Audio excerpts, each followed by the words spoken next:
स्वामींनी गरीब लाकूडतोड्याचे नशीब एका दिवसात कसे बदलले? प्रेरणादायी बोधकथा.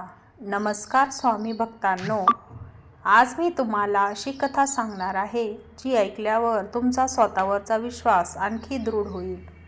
संकट कितीही मोठे असले तरी श्रद्धा, प्रामाणिकपणा आणि संयम यांची साथ सोडू नये, हा या कथेचा संदेश आहे.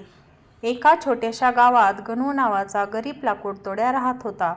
दिवसभर जंगलात कष्ट करूनही त्याच्या घरचे 2 वेळचे अन्न मिळणे कठीण होते.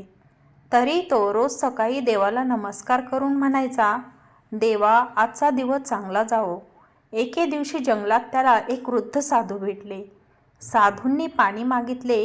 गणूने स्वतःजवळचे थोडेसे पाणी आणि अन्नही त्यांना दिले. साधू आनंदाने म्हणाले, तू निस्वार्थ सेवा केलीस, कधीही प्रामाणिकपणा सोडू नको. काही दिवसांनी गणूला जंगलात चंदनाची झाडे असलेला भाग सापडला. त्याने लोभ न करता नियमाने काम केले. त्याच्या मेहनतीमुळे त्याची आर्थिक परिस्थिती सुधारू लागली. गावातील काही लोकांनी शॉर्टकट शोधला, पण फसवणूक केल्यामुळे त्यांना नुकसान झाले. गणू मात्र प्रामाणिक राहिला आणि गावातील सर्वांचा आदर मिळवू लागला.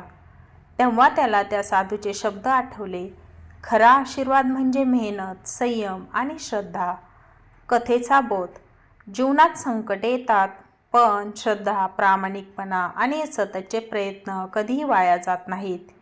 योग्य वेळी त्याचे फळ नक्की मिळते.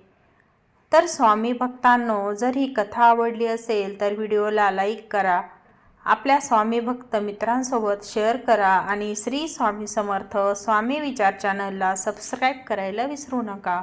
श्री स्वामी समर्थ.